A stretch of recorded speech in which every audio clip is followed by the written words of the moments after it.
And welcome back to our program. Do you consider yourself a liberal, a conservative, a moderate? How do you put a label on yourself? Interesting, in a number of other countries, I would be considered a liberal.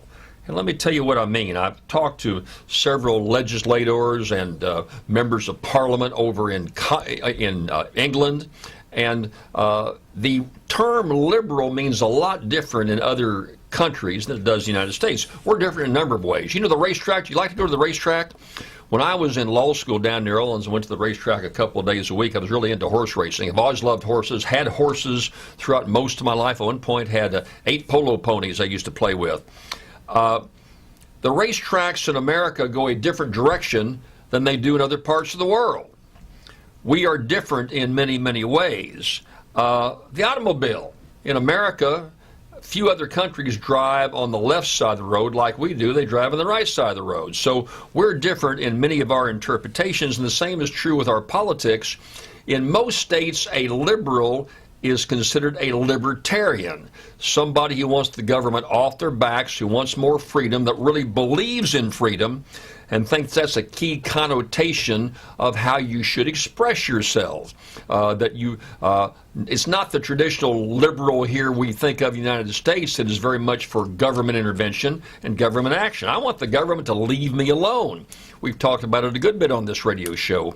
Came up here in a discussion about a month ago about motorcycle helmets.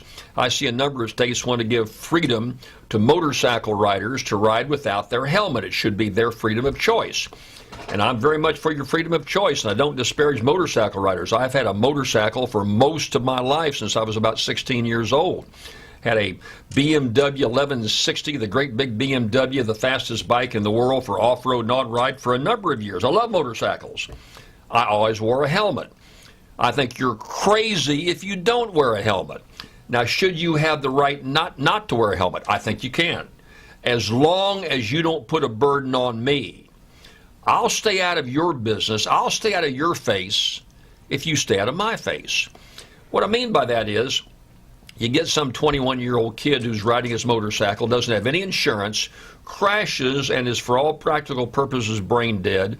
We keep him on life support for 20 years. You and I are paying for it. We're paying through it through Medicaid. We're paying for it through your state charity hospital system. And we got to pay for that irresponsibility. So I got no problem with you having, if you want to wear a pair of cutoff jeans and nothing else, don't want to go naked, but if you want to have a pair of cutoff jeans and nothing else, that's fine, go for it. But don't make me pay for your stupidity, you see, for your decision. There's got to be some personal responsibility here too. If you now, so that's the question you get into in terms of what the government's role is. I think there's nothing wrong with making you wear a motorcycle helmet. If you don't want to wear it, you better have high insurance rates. So I just want to make that distinction, because in most countries, when you talk about liberal, well, that's someone that wants government to do more, get involved, much, much more.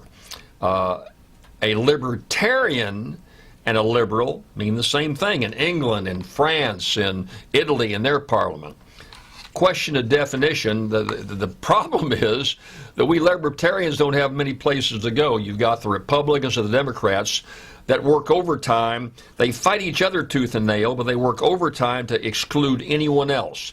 Almost impossible to have a third-party candidate unless that candidate can almost self-finance, as Ross Perot did back in 1992 when George Bush was running for re-election and Bill Clinton won the election. Ross Perot got about 25% of the vote.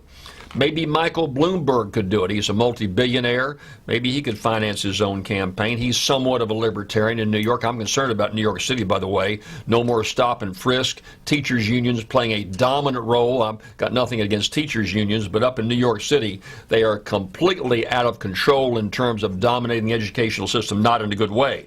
So I make that point about being squeezed out. Here in Louisiana, I had a governor named Buddy Roemer who ran for president last time, but he couldn't get into the debates. He just started out, hadn't raised a lot of money. If you put him on the stand, he's a very articulate speaker. He would have picked up a lot of support. But the Republicans and the Democrats both cut him out. A huge problem for those of us that want a campaign based on freedoms. Get the NSA off our back. Leave us alone in terms of how we live our lives. And unfortunately, the libertarian name has been tarnished in that regard, and I think it's a far, far cry that we'll ever see a legitimate third-party candidate. Unfortunate. I wish there could be. Just ain't going to happen in the near future. Hey, we'll be right back right after this.